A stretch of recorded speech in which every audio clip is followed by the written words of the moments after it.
What's up, you guys? Welcome back again to your Heroclix headquarters. Today, we're going to be finishing off our full set review of Batman Team Up with all of the extra things, all of the equipments, constructs, the mystery cards, all the little extra bits and pieces of the set.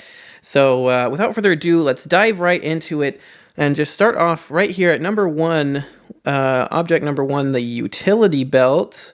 Of course, the classic Batman utility belt. He never leaves home without it.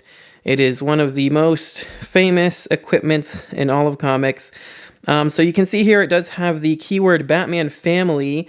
So that is going to key off of the new equipment rules that you can start the game equipped with basically any object now, and if you have the right keyword, or sometimes it might also list a specific name, then you can start equipped with it for free. So that's awesome. Anybody with the Batman Family keyword is going to be able to start the game with the utility belt for free, and that's from now into forever.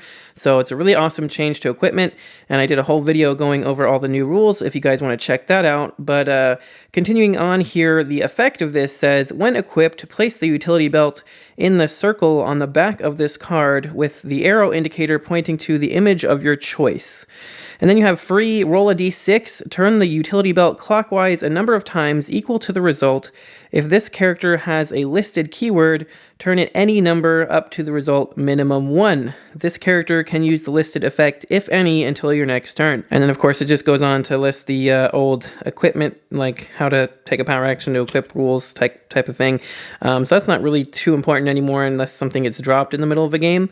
But then here you can see the circle it's talking about. So we actually do need the object. I actually think this is a really cool way to incorporate like the object and the card like more into the game of what's going on.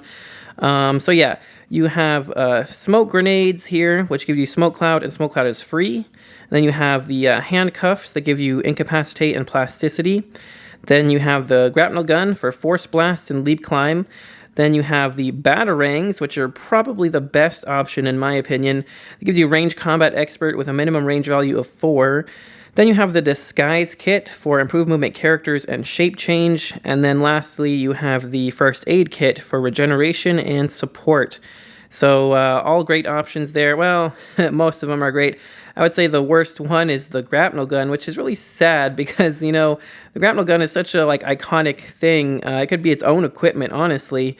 And it only gives you force blast and leap climb. I kind of feel like it should be like leap climb and sidestep maybe. I could even see like leap climb and charge. I don't know. But regardless, I mean, you got a bunch of other good options here. One thing, like the plasticity and the improvement characters here are great for like trying to get away and attack somebody else. The free smoke is amazing because if you have Batman Family keyword, you probably have the team ability as well. So being able to smoke cloud for yourself for to stay in stealth is amazing. Regeneration and support can come in handy just to regen and heal yourself up. But I think most of the time I'm trying to get to that range combat expert. Unless I'm on the defense, then sometimes I do would rather see the shape change or the smoke cloud. But regardless, a lot of good options there. I personally have found that starting off here on the regeneration and support is the best way for me. In my opinion, I like to do that because if you, most likely this is going to be on somebody with Batman Family keyword for free anyway. So since you have the keyword, you can spin it any number up to the result that you roll, rather than it being completely locked into whatever you roll. So if you roll anything like 1 through 6, you could turn it to here, which is where I want to start with, the free smoke cloud to stay in the stealth. You can move up free smoke cloud. And then that gets you in a pretty good position. If you roll anything from a 3 through 6, you can turn it over to range combat expert to be able to attack. So it gives you pretty good odds, starting off defensively, being able to get to this. So that's why I do like to start, like I said, on the first aid kit. So even if you roll a 1, you still get the smoke cloud. Then if you can roll at least a 3, you get that range combat expert to attack with. That's how I like to run it. It's been pretty great for me so far. But this is a really, really cool object. Of course, the utility belt is, so iconic, amazing. I love it. So I think it's probably It's close. I want to call it the best one in the set just because I love Batman so much. It might not be because all the rings are so good. Unfortunately, I'm only missing the Star Sapphire Violet ring right now. I am going to get it eventually, but I got enough of them at least to go over here today. So up next here, we have the Green Lantern ring, of course, the classic. It doesn't quite fit my finger. My finger's a little too big for it, unfortunately. Maybe I can kind of fit it on my ring finger, actually, which is awesome. All right. So these Green Lantern and all the Lantern Core rings are amazing because they have the keyword for their own specific Lantern Core. So if you put this on anybody with Green Lantern Core keyword, you get it for free. No, you don't have to pay the 10 points to get it, which is just truly amazing because this gives you willpower, and if this character can already use willpower, when they use it, increase the result by +1. So that's actually pretty much exactly what the Super Soldier Serum does for half the points. However, this also gives you power. If no construct generated by this character was on your force this turn, generate a green construct that hasn't been generated by this character this game. If this character has the listed keyword, the power effect is activated as free instead. So that's amazing. You get to basically call out any of the constructs that are green for free. And I will just quickly mention that there is only these 7 constructs, and they come in every color.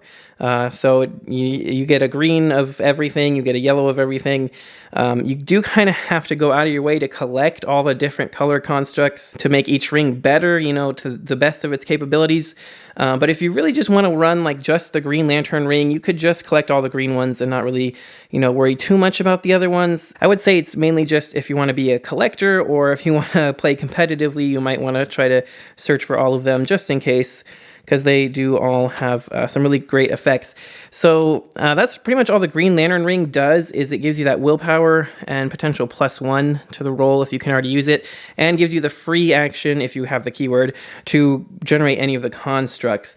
I'm going to go through all the rings first, and then we'll circle back around to talking about all the constructs. So up next, we have the Sinestro Core ring, of course, the Yellow Lanterns.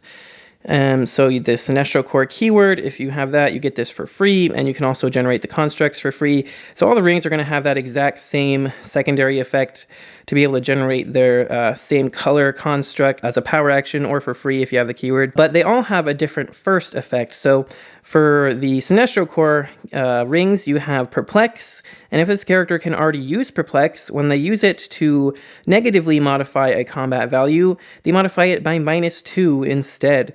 So that's super good, obviously. If you already have Perplex, a lot of the Sinestro Core characters usually have Perplex anyway, and like the super rare Sinestro in this set has Perplex that he can use to negatively modify damage values, which is super good. When you combine it with the ring that he can start with for free, he can actually give people a -2 damage, and he has, I'm pretty sure, Invincible to start with, if I'm remembering correctly, so it makes it really hard to hit him and actually be able to, damage him or your other characters. So, and honestly, just, 10 points to slap this on anybody is amazing, because that gives you Perplex and, the ability to take a power action to generate the constructs.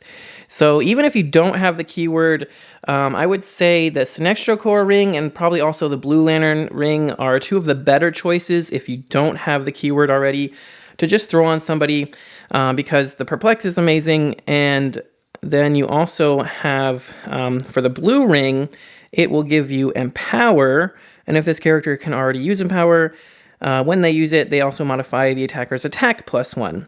So again, just stat modifications are always going to be useful. Empower is great. Empower with an additional +1 to attack if you can already use it is also going to be useful.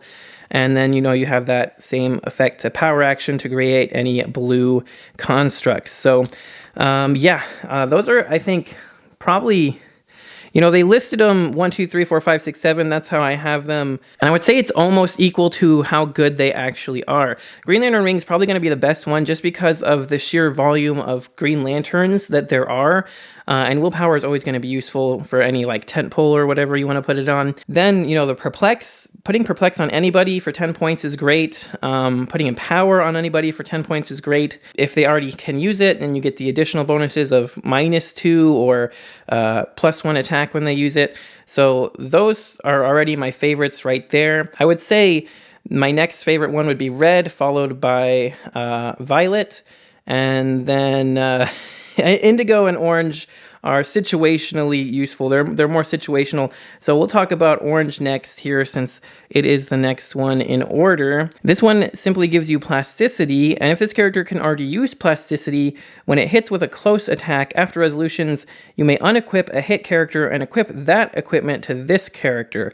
So that is great. However, unless you are specifically Larfleeze, the orange lantern that starts with this that can start with this equipped, it's unlikely that you're going to want to do that. I mean, it really depends on if you don't really need the plasticity and you're just using this to steal equipment away from somebody, then that works great. If you already have the plasticity, you know, to be able to do that, that could be your strategy, just to put this on somebody to run up and yoink somebody's equipment. But otherwise, it's really good on Larfleeze specifically because he can be equipped with multiple objects at a time. So he's not going to be unequipped, because if you hit somebody and equip their equipment, normally you could only have one thing equipped, so this is going to immediately unequip.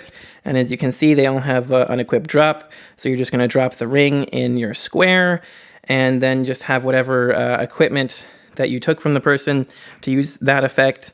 And you're not going to be able to take power actions to generate constructs or anything like that anymore. So I mean, that could be one strategy if you're trying to specifically do that. Otherwise, just putting plasticity on somebody is not amazing, and there's much better ways to do it. You could just use the old Cloak of Levitation, you know, Doctor Strange's cape from Disney+. That gives you plasticity and flight and sidestep for only 5 points. So much better equipment, honestly. But like I said, it is really, really good if you specifically just put it on Larfleeze. But up next is the red ring, and this one I like a lot because it gives you poison. If this character can already use poison, when they use it, damage dealt is penetrating. So poison has become one of my favorite powers in recent years. Just because if you get those type of characters that can use it after being moved or placed, it can be really, really powerful. And just the fact that you don't have to roll to deal damage to an opposing character is always nice. Because even if they have like a 20 defense and they got like super senses shape change, it doesn't matter. You just run up to somebody with poison and you poison them on the next turn. So I do really like poison. And then of course you also have the ability to power action to create any red construct.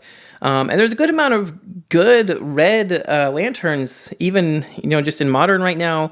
We currently still have Guy Gardner, Red Lantern from the Wonder Woman set, The Chase. He's really strong for 50 points. We've got the 50-point Deck Star. He's also pretty good as well for just 50 points. And then we've got the Legacy Atrocitus, who again is pretty solid. So I think you have some decent options for Red Lanterns currently. And that's another one of the reasons that the Red Lantern Ring is pretty good, just because you have several options. Like, honestly, the rest of them, I think, only have 2 options. Like, the current super rare from this set, you know, you got Saint Walker, and then the Chase from the Wonder Woman set, you got the Blue Lantern Flash, you got the Sinestro, and then you've got the Chase Yellow Lantern Hal Jordan from Wonder Woman. So you only got those couple options. Actually, for this one, you have a couple other ones. There's Fatality, she has that, and so does the Legacy Hal Jordan and Sinestro. So you got a few options for the Yellow Lantern Ring, which again, that's why it's one of the better ones. But also just the Perplex is amazing. Moving right along here. Next up, we have the Indigo Tribe Ring. So this one, in my opinion, probably the worst one. Unless I have heard some speculation they might be changing support really soon. As of me recording this, I don't know for sure, but I have seen some rumors that that could happen. So by the time I release this video, it might already be out there, who knows. But unless there's a huge change to support, this is currently my least favorite ring just because it just gives you support. And if this character can already use it, when they use it, you can increase the number of clicks healed by 1, which is nice. You do get that extra bit of healing. But you know, nobody really uses support right now currently. It definitely does need an upgrade, and I do hope that the rumors I've heard come to pass and we get a big upgrade to support. So I might have to circle back and talk more about that if there is a change. But right now, just giving support is not really the greatest.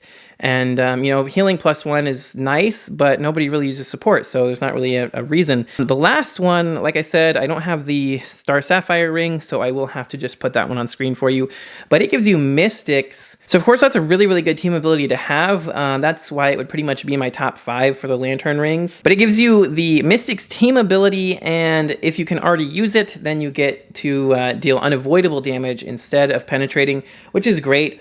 Because that means you can deal damage even if somebody has invincible or something. So, I mean, that's how it used to be. It used to be unavoidable. So it's kind of like upgrading it back to its, you know, past power level because they kind of nerfed it down to penetrating damage. But anyway, that's great. Having Mystics is great for only 10 points. Plus, of course, you get all the power action to use all the Violet constructs and everything. So yeah, if I had to rank them, I would say green's probably the best just because there's so many Green Lanterns to use it with. To be able to put it on for free is going to be amazing. Probably then the Yellow Lantern and then the Blue Lantern ring and then red just because I really like Poison and there's a lot of good options to get it for free. The Star Sapphire Violet Lantern ring is really good for Mystics and there's a couple good options for that as well.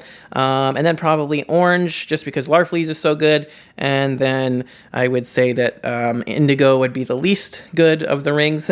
But then let's take a look at what all of the constructs do. So I got 1 color per construct. Like I said, there's 7 different constructs in the set, and you can get them each in each individual color.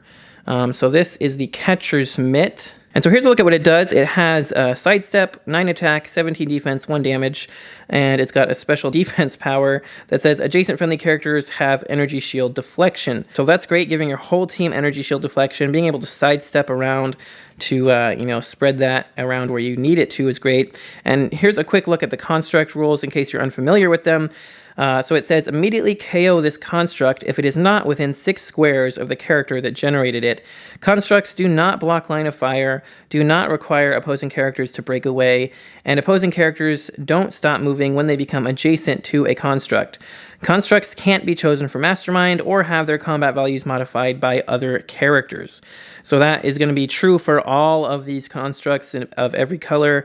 It's the same rules on all of them, so just keep all that in mind. They don't block line of fire, they don't stop people from moving, and they just KO themselves if they're not within 6 of the character that generated them. And you can't perplex up their attack or anything like that, so don't try to do that. But yeah, this thing's great.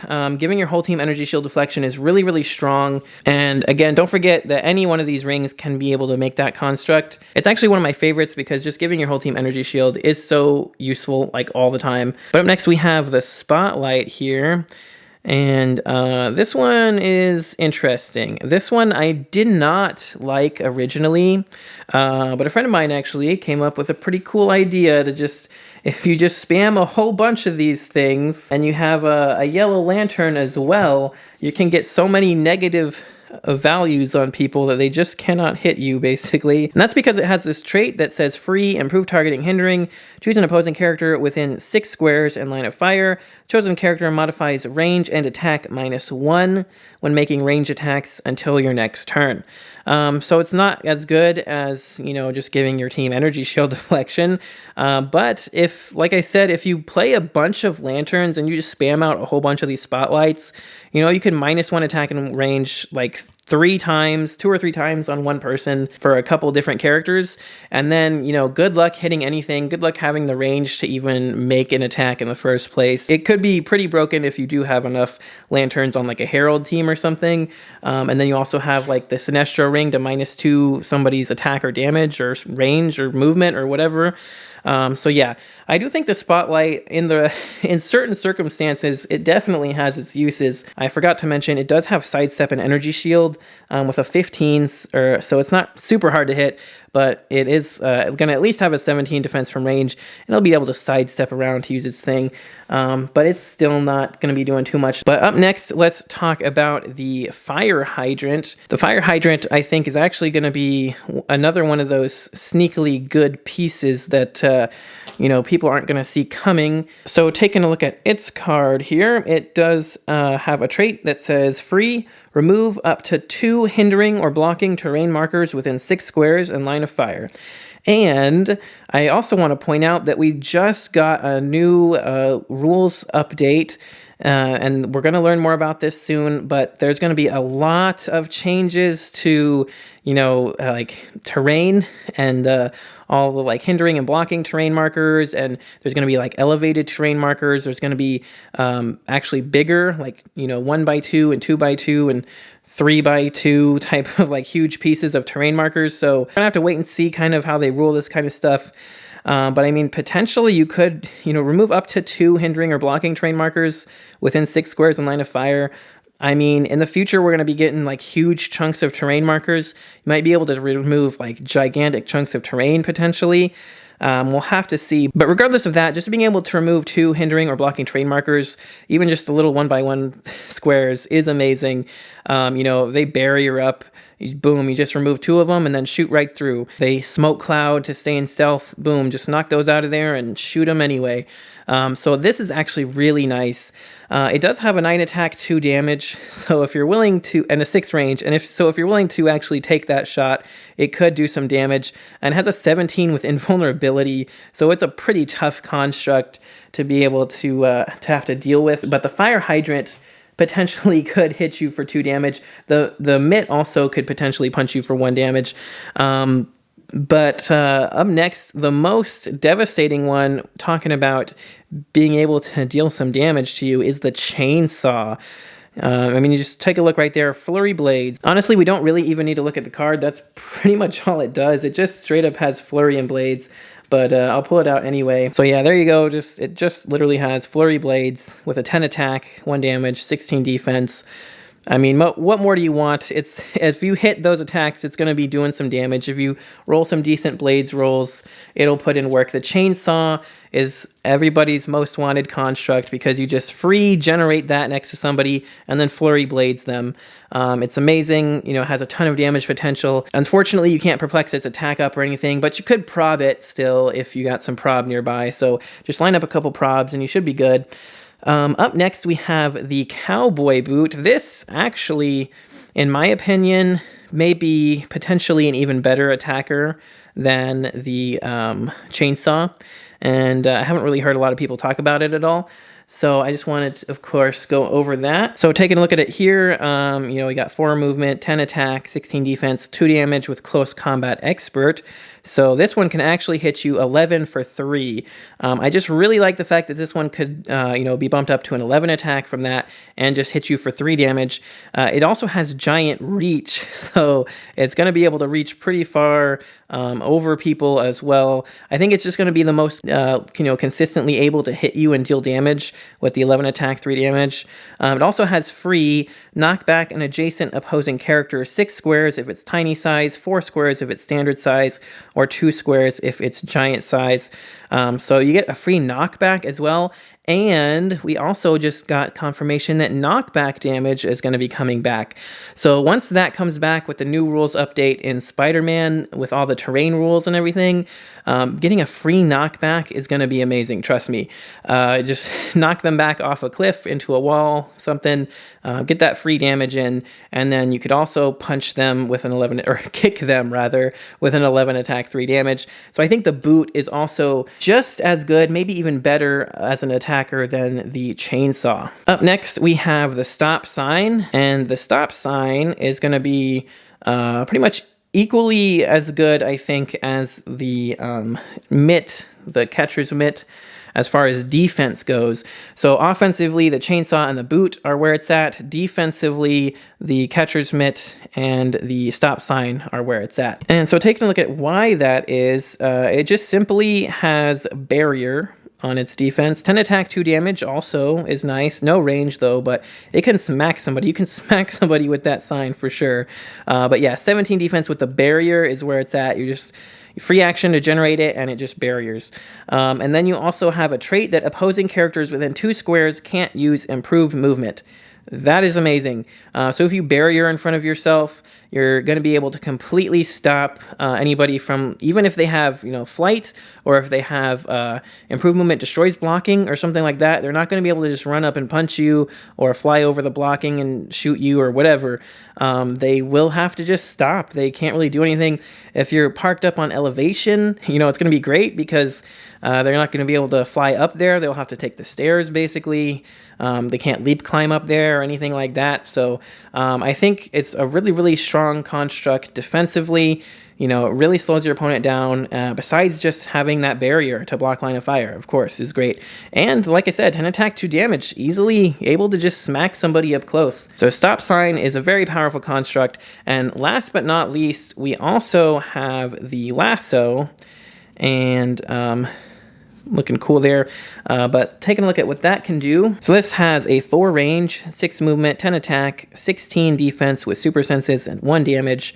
It has incapacitate, and when lasso uses it, each opposing character adjacent to the original targets also become targets. So, you got 10 attack, 4 range incap, that also incaps everybody adjacent to the original target, kind of like an energy explosion, but, with incap instead.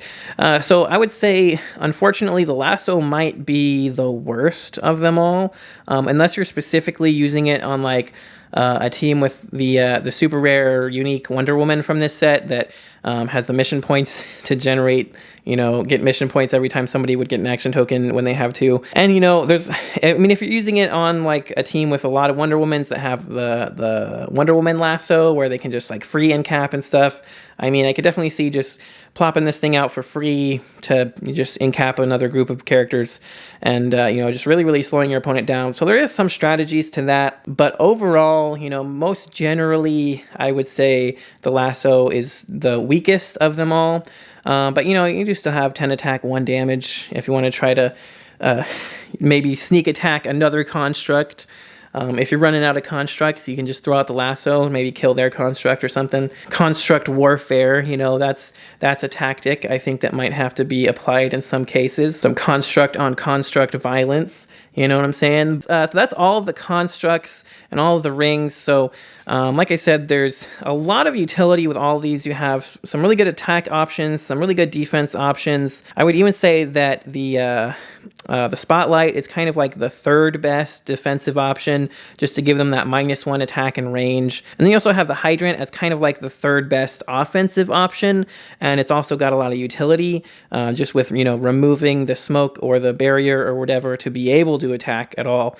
And then you just kind of have the lasso that's out there like, hey, I'm in cap and stuff. But anyway, I think all the constructs do something unique and different and, give you a lot of options during the game, depending on whatever ring you're using and whatever constructs you have available to you. There's just a lot of really, really cool stuff you can do with all of those. But lastly, I wanted to go over all of the mystery cards in this as well. So I'll just go ahead and leave this on here for a second if you want to pause and read. I did, of course, also do a how to use mystery cards video, so you can check that out if you got any questions. You can also feel free to ask me any questions in the comments as always. But starting us off here at number 1, possibly my favorite actually, string of cat burglaries with the Batman family and detective keywords. So every time a friendly character with a listed keyword occupies hindering terrain and hits one or more characters after resolutions, gain a clue token.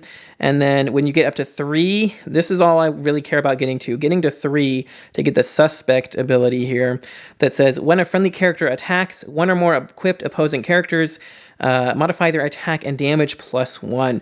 That is so good, you guys have no idea. I've already used this a couple times. Even if you just have like 1 or 2 characters that are running around with the Batman family keyword and, jump into hindering and hit somebody, once you get up to 3, it just says when a friendly character attacks 1 or more equipped opposing characters, they get +1 attack and damage. So you're giving your entire team +1 attack and damage on anything that's equipped. It's so good. I can't even tell you, like, it's really, really useful.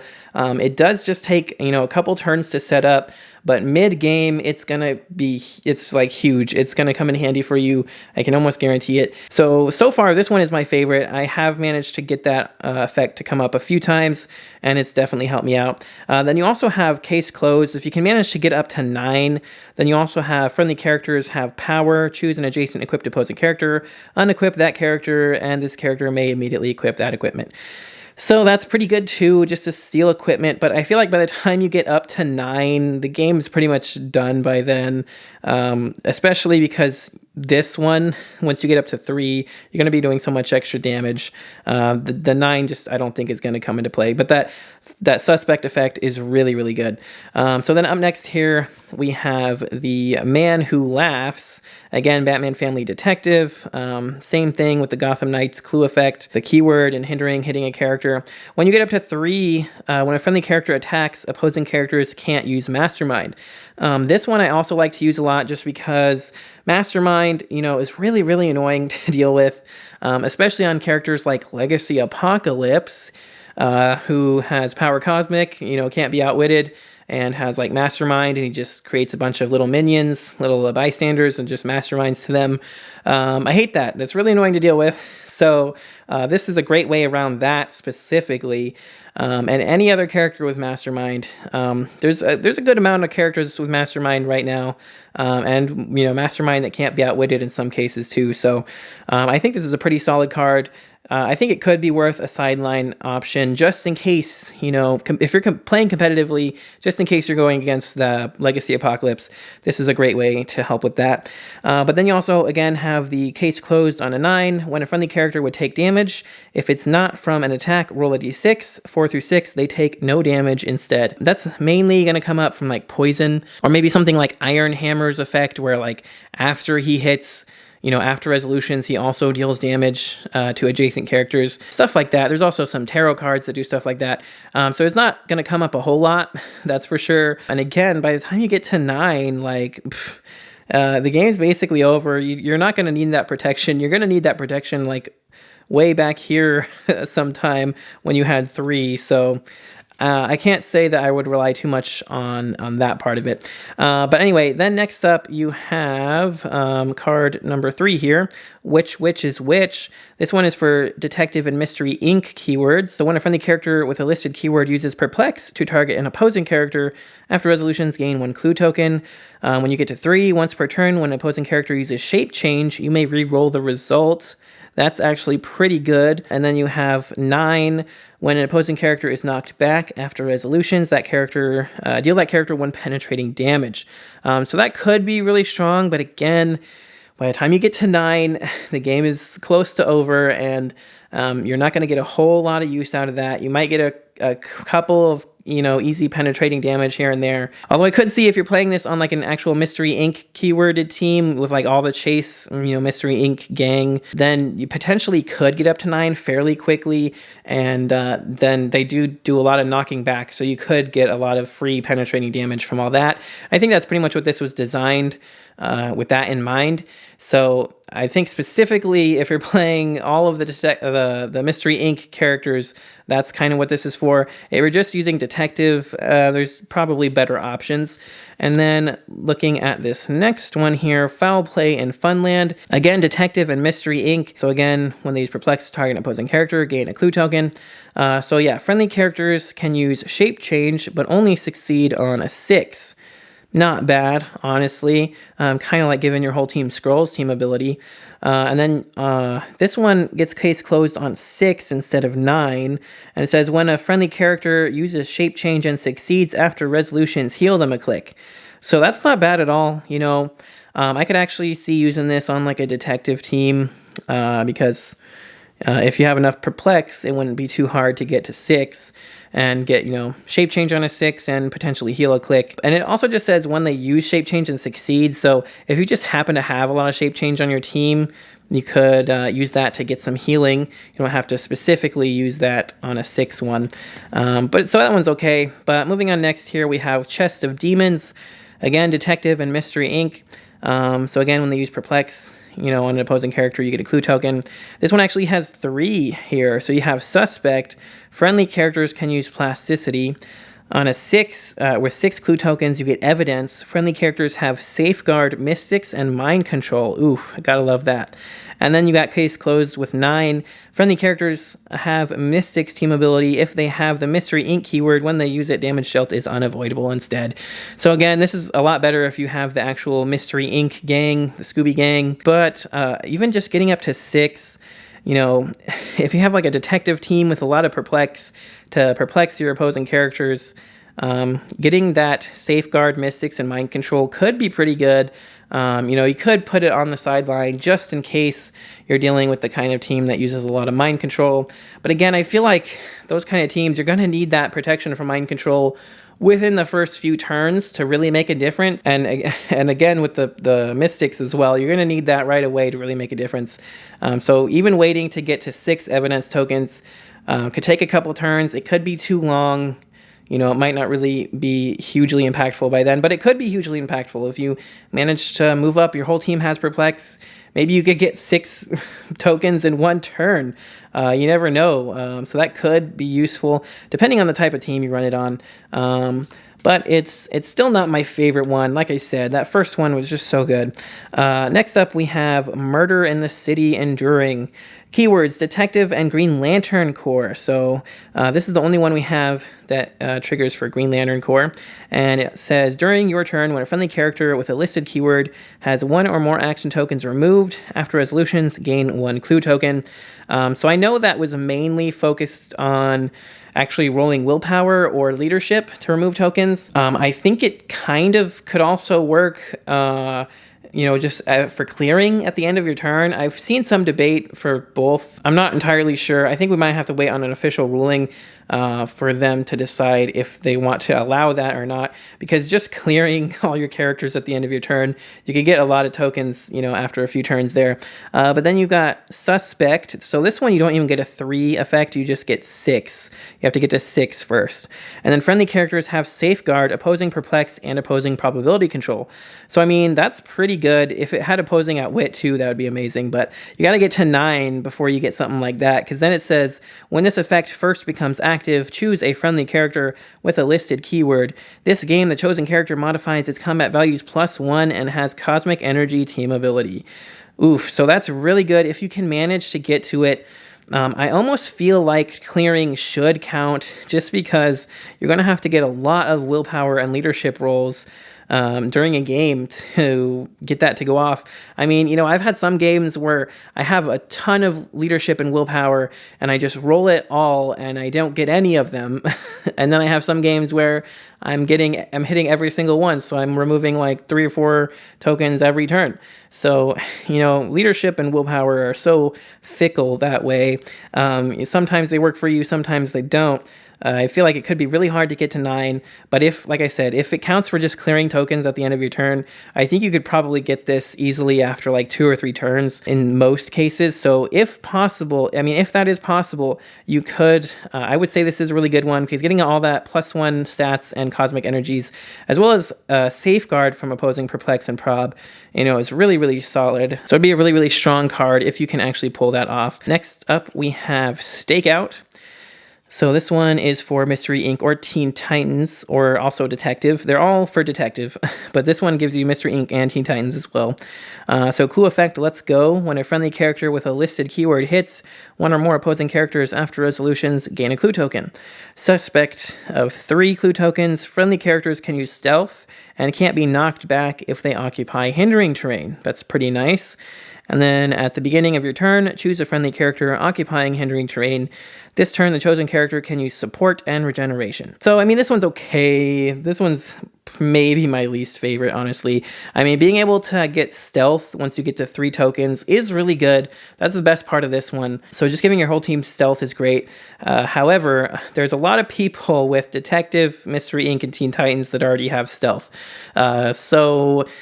You know, they already have stealth. Giving them stealth again isn't really going to make a big difference. You might, I mean, if you're building your team specifically around this card to give them stealth, I mean, you're probably doing something wrong in the first place. Not gonna lie, I wouldn't go out of my way to try to give them stealth just from this card, especially. And I'm saying that mainly because there's so many characters that already have stealth, and when you have characters like Batgirl that can give your entire team stealth with the Batman team ability, as long as they have the Titans team ability, then that's already kind of a better option. So this one may be my least favorite one. Not being able to be knocked back off the hindering terrain, again, it's okay. It can come in handy, but it's not amazing. And then, being able to support and regeneration. Regeneration is nice, but like I said, support, nobody really uses support. It takes too much effort to use, unless, of course, it gets an errata, or not an errata, but an update. So, I mean, there could be, like I said, if support gets a huge update, could make a small difference in this card. And not being able to be knocked back, we are getting knockback damage, so that could actually be better as well. So I would say for now, this card's not great, but in the future, it could get a pretty good upgrade. So we'll have to wait and see with this one. But then you also have this next one, which is Super Summer Hero Camp. So for Detective, Pirate, and Teen Titans, it's the only one we have that works for Pirates as well. So clue effect, Teen Titans Go. When a friendly character with a listed keyword hits one or more opposing characters, after resolutions gain a clue token. So the suspect effect for this one, when you get to 3 clue tokens, friendly characters have the dolphin speed symbol. Is amazing. That is so good, actually. I really, really like the dolphin speed symbol. Now, it's going to be better in the future. We can bring, like water train markers. You're going to be able to start putting water train markers on the map instead of, regular objects. So that could be really, really good if you get a nice big pool of water to sit in. But you do have to get to 3, so you do have to actually hit 3 attacks at least, but that's not too bad. The swim ability is really, really good now because you can't be targeted if you're within 4 squares, unless they're within 4 squares of you. So if they're outside of 4, they're not going to be able to target you at all if you're in water, which is great. But then the 6 clue token effect is when a friendly character hits after resolutions, they may generate a water terrain marker in their square. So that's amazing. That's going to combo greatly with the dolphin speed symbol thing. And then case closed, a 12. That's the biggest one we've seen yet. You're going to have to hit 12 attacks during the game. Friendly characters occupying hindering or water train can use Blades, Claws, Fangs. And I gotta say, that's probably not worth the effort to get 12. To just get Blades, Claws, Fangs. There's so many better ways to get Blades, Claws, Fangs also. We just got so many different sword equipment objects and X of Swords. If you want to give somebody blades, just, there you go. Just give them a sword to start equipped with. I gotta say, and getting that on a 12 kind of hurts. If it was a 9, it'd be fun, cool, just get blades, why not? But I would say that the first 2 effects are actually really good. Getting the dolphin symbol at 3 and then being able to generate your own water train at 6 is really good. Not game-breaking good or anything, maybe not even meta good, but it is really solid. It could definitely take some people by surprise, make it really hard to actually target your team after a while. Next up here, we have Unlocking Raven's Spellbook for Detective and Teen Titans. So whenever somebody with a keyword hits an opposing character after resolutions gain a clue token, this one only has case closed on 9 clue tokens. There's no other effect. But each opposing character can only be given 1 free action during their turn. Oof.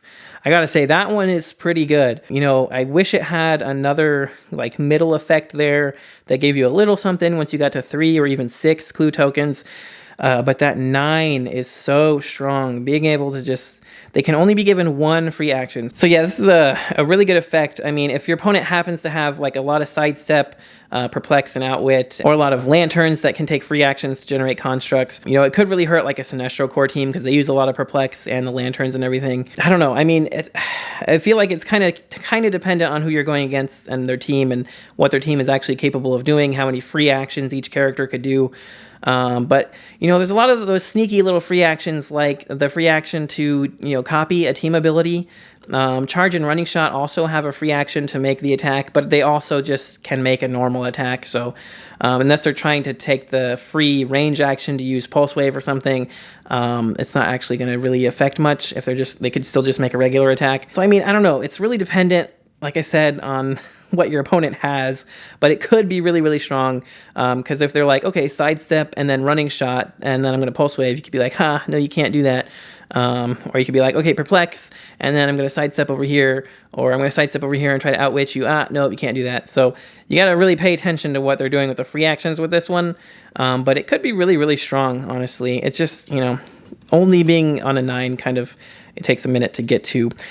But last but not least here, number 10, we have the planispheric disc that says for Detective or Mystery Inc. So this one is a Scooby Gang effect. So when listed keyword character uses Perplex to target an opposing character, gain a clue token. So for 3, friendly characters can use Improved Movement for Elevated. Not too bad. And then for 6 clue tokens, at the beginning of your turn, you may choose a friendly character and roll a d6. Move the chosen character up to the result. That's pretty solid too, honestly. And you just have to use Perplex on people, so you could pretty easily get those, in a turn or two, if you just have a lot of Perplex. But, I mean, not like super, super powerful effects, but definitely useful effects. Being able to ignore Elevated and potentially then getting a free move as well at the beginning of your turn are 2 really solid effects that gives you a lot of good positioning options that you may not have had before. So I would say this is great to put on any Mystery Inc. team. Again, this isn't like a super, super powerful card, but it could definitely come in handy, especially if your opponent puts you on like a really bad map or something like that. So there you have it. That is all 10 of the mystery cards. And in case you guys are wondering, there's 6 of these in the main set. There's 1 in the Play at Home kit, there's 1 in the released AOP kit with the Scooby, and there's 2 in the actual minigame starter set. So that's how you get all 10 of them. The rest of the rings and constructs and utility belt, those all come in the actual booster set. But yeah, you guys, that's about it. There's a lot to go over. That's why I kind of wanted to actually talk about it, because there's so many rings, constructs, mystery cards, the belt, all that kind of extra bonus stuff this set. A lot of stuff to talk about. Let me know all your thoughts in the comments, as always. If you enjoyed the video, make sure you smash the like button. It does help me out a lot. Don't forget to click the subscribe button so you don't miss any future videos. And if you guys like to help support the channel even more, don't forget to check the links in the description for our Patreon so you can see your name here in the credits with all these other awesome people. And also, for as little as $1 a month, you can be entered to win our Patreon giveaways each month. So make sure to check that out. But that's going to do it for this one, you guys. Thanks again so much for watching, especially if you watched the entire series of this, because it's been a long one. But until next time, this has been Heroclix Headquarters, signing off.